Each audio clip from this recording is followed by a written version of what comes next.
दोस्तों ये है एक टेम्परेचर कंट्रोल स्विच जिसे मैंने बनाया है एक LM358 dual op amp IC की मदद से। ये सर्किट बहुत ही सेंसिटिव है क्योंकि मैं यहाँ पर सिर्फ खाली धूप में बैठा था तो इसी के गर्मी को डिटेक्ट करके ये सर्किट ऑन हो गया और ये 220 वोल्ट का फैन चालू हो गया। यहाँ पर देखिए सोल्डिंग आयरन इससे 2 सेंटीमीटर दूर है फिर भी ये सर्किट ऑन हो रहा है। तो दोस्तों ये है हमारा LM358 dual op amp IC और इसका पिन आउट आप लोग देख सकते हो और साइड में पिन डायग्राम भी देख सकते हो। दोस्तों यहाँ पर मैंने एक ग्रीन कलर का एलईडी लिया है जो कि इस सर्किट में एक इंडिकेटर की तरह काम करेगा और इसको हम लोग कनेक्ट करेंगे पिन नंबर 1 और पिन नंबर 4 के बीच में। पिन नंबर 1 में इसका पॉजिटिव लेग होगा और पिन नंबर 4 में इसका नेगेटिव लेग होगा। इस आईसी का पिन नंबर 4 ही नेगेटिव पिन है और पिन नंबर 4 जो है ये पॉजिटिव पिन है या फिर VCC। दोस्तों मैंने यहाँ पर ले लिया है एक 100 किलो ओम का नेगेटिव टेम्परेचर कोएफिशिएंट और जिसको मैं कनेक्ट करूँगा पिन नंबर 2 और 4 के बीच में। क्योंकि ये एक नेगेटिव टेम्परेचर कोएफिशिएंट है इसलिए इसका जो रेजिस्टेंस है ये टेम्परेचर बढ़ने के साथ इसका रेजिस्टेंस घट जाता है। दोस्तों ये है एक 10 किलो ओम का पोटेंशियोमीटर और इसको हम लोग कनेक्ट करेंगे पिन नंबर 8 के साथ और जो इसका बेस पॉइंट है इस पोटेंशियोमीटर का उसके साथ हम 4.7 किलो ओम का एक रेजिस्टेंस लगाकर 2 नंबर पिन के साथ कनेक्ट कर देंगे। दोस्तों मैंने यहाँ पर जो मल्टी टर्न वाला 10 किलो ओम का पोटेंशियोमीटर लिया है आप लोग देख सकते हैं। मैंने एक नॉर्मल पोटेंशियोमीटर इसलिए नहीं लिया है, जब हम लोग टेम्परेचर को सिलेक्शन करेंगे तो बहुत ज़्यादा दिक्कत हो जाएगा। मल्टी टर्न वाले में बहुत ज़्यादा आसानी होगी, इसीलिए हमें कोई भी टेम्परेचर को सिलेक्ट कर सकते हैं। और देखा जाए तो इस प्रोजेक्ट के लिए मल्टी टर्न वाला पोटेंशियोमीटर ही बेस्ट है। ये रेड कलर का VCC या फिर पॉजिटिव तार है जिसको मैं कनेक्ट कर रहा हूँ आईसी के पिन नंबर 8 के साथ और पिन नंबर 4 में हम GND या फिर नेगेटिव पावर सप्लाई देंगे। इस सर्किट का जो पावर सप्लाई होगा वो 5 वोल्ट ही होगा, उससे ज़्यादा हम नहीं देंगे। दोस्तों यहाँ पर हमारा सर्किट लगभग रेडी हो गया है और हमने इस सर्किट में सिर्फ 4 ही कंपोनेंट को यूज़ किया है। अब मेरा जो सोल्डिंग आयरन है ये जब मैं इस सर्किट के पास ले आऊँगा NTC के पास तो देखिए ये ऑन हो रहा है। ये इतना सेंसिटिव है कि सोल्डिंग आयरन को इसके साथ टच करने की भी ज़रूरत नहीं है, ये 1-2 सेंटीमीटर दूर से ही डिटेक्ट कर लेता है गर्मी को। दोस्तों मेरे पास एक थर्मोमीटर है, अब इसको लगाकर देखते हैं ये कितने टेम्परेचर गैप पे ऑन होता है। फास्ट रीडिंग ही हम लोग लेंगे क्योंकि ये टेम्परेचर का जो प्रोब है मतलब थर्मोमीटर का तो बहुत बड़ा है, तो हम लोगों को फास्ट रीडिंग ही सिर्फ लेना पड़ेगा। अब देखिए ये 0.1 डिग्री सेल्सियस पे ये ऑन हो रहा है। हम लोग दूसरा या तीसरा रीडिंग इसलिए नहीं लेंगे क्योंकि इस थर्मोमीटर का जो प्रोब है आप लोग देख सकते हो इसका सरफेस एरिया बहुत बड़ा है NTC के मुकाबले, तो ये ज़्यादा हीट एब्जॉर्ब करके रखेगा। अब अगर हम लोग 220 वोल्ट को इससे कंट्रोल करना चाहते हैं तो हमें 5 वोल्ट का एक रिले लगाना पड़ेगा और इस रिले में हम 1N चार्जर 7 डायोड लेंगे क्योंकि इसमें एक इंडक्टर कॉयल रहता है, आप लोगों को मालूम है। और इंडक्टर कॉयल जब ऑन ऑफ होगा तो इसका जो वोल्टेज स्पाइक है इसको ही रोकने के लिए हम लोग यहाँ पर एक डायोड लगाते हैं, तो थोड़ा ध्यान से इस डायोड को लगा लेना। अब हमें चाहिए एक ट्रांजिस्टर, NPN ट्रांजिस्टर हम लेंगे BC547 ट्रांजिस्टर और इसका कलेक्टर बेस एमिटर पिन आप लोग देख लीजिए।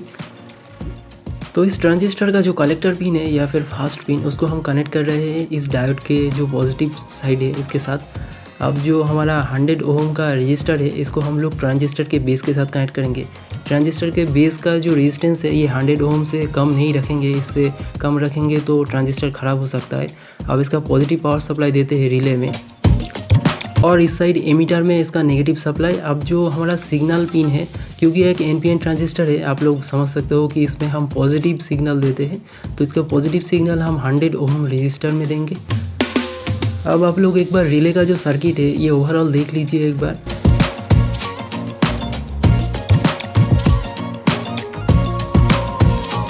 दोस्तों रिले सर्किट का जो नेगेटिव तार है इसको हम लोग कनेक्ट करेंगे आईसी के पिन नंबर 4 के साथ और जो पॉजिटिव तार है इसको हम लोग कनेक्ट करेंगे पिन नंबर 8 के साथ। जैसे हम लोग पहले आईसी में पावर सप्लाई दिया था उसी में देंगे।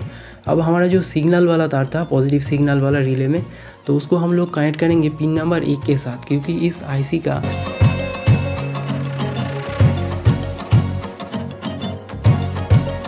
अब जब भी मैं अपना सोल्डिंग आयरन इस NTC के पास ले आऊँगा तो देखिए ये ऑन हो रहा है, बहुत धीरे से ऑन हो रहा है, बहुत ज़्यादा सेंसिटिव है। और अगर आप लोग सेंसिटिविटी को एडजस्ट करना चाहते हो तो इस 10 किलो ओम का पोटेंशियोमीटर को घुमाकर आप लोगों को ये काम करना पड़ेगा। इस सर्किट का सबसे सही इस्तेमाल है एग्जॉस्ट फैन में इसको इस्तेमाल करना। अब मेरे पास एग्जॉस्ट फैन नहीं है इसलिए मैंने एक टेबल फैन लिया है जो कि 220 वोल्ट से कनेक्ट होता है। एक फैन में जहाँ पर हम लोग स्विच को लगाते हैं उस स्विच में 2 तार ही हम डालते हैं। अब इन 2 तारों को ही हम रिले के साथ कनेक्ट कर रहे हैं, एक तो हमारा कॉमन पिन के साथ और दूसरा जो नॉर्मली ओपन रहता है उस पिन के साथ। दोस्तों ये आइडिया अगर आपको पसंद आए तो इस वीडियो को एक लाइक ज़रूर कर दीजिएगा, और इस चैनल पे आप नए हैं तो चैनल को भी सब्सक्राइब कर सकते हैं, क्योंकि मैं इसी तरीके का इलेक्ट्रॉनिक्स एक्सपेरिमेंट करता रहता हूँ। दोस्तों हमारा जो टेम्परेचर कंट्रोल रजिस्टर होता है ये दो टाइप का होता है। एक तो होता है एनटीसी, नेगेटिव टेम्परेचर कोएफिशिएंट, जो कि टेम्परेचर बढ़ने के साथ इसका जो रेजिस्टेंस है ये घट जाता है, और इसी से मैंने इस प्रोजेक्ट को बनाया है। और एक दूसरा वाला भी होता है पीटीसी, जो कि पॉजिटिव टेम्परेचर कोएफिशिएंट होता है। ये बहुत कम यूज़ होता है, लेकिन इसका जो रेजिस्टेंस है ये टेम्परेचर बढ़ने के साथ इसका रेजिस्टेंस भी बढ़ जाता है। दोस्तों मैंने सर्किट से रिले को लगाकर 220 वोल्ट का जो फ़ैन है इसको कंट्रोल करके दिखा है। पर अगर आपको इलेक्ट्रॉनिक्स के ऊपर ज़्यादा नॉलेज नहीं है तो प्लीज़ इस 220 वोल्ट वाले पार्ट को आप लोग इग्नोर कर दीजिएगा। दोस्तों मेरे पास कोई स्विच नहीं था फिज़िकल, तो इसलिए मैंने जो इसका प्लग है इसको खोलकर ही जो रिले का कनेक्शन है इसको कर दिया। अब ये भी वही तरीके से काम करेगा, लेकिन हमारा जो तार है ये शॉर्ट हो गया, तो आप लोगों को दिखाने में थोड़ा दिक्कत तो होगा। अब मैं इस इलेक्ट्रिकल टेप के द्वारा इस कनेक्शन को आइसोलेट कर दे रहा हूँ ताकि कोई भी कनेक्शन लूज़ ना रहे। तो ये प्लग अब 220 वोल्ट पावर सप्लाई लेने के लिए तैयार हो गया है, और हमारा सर्किट भी। अब सुनिए बहुत ही ध्यान से ये सर्किट कैसे ऑन हो रहा है रिले को ऑपरेट होते हुए।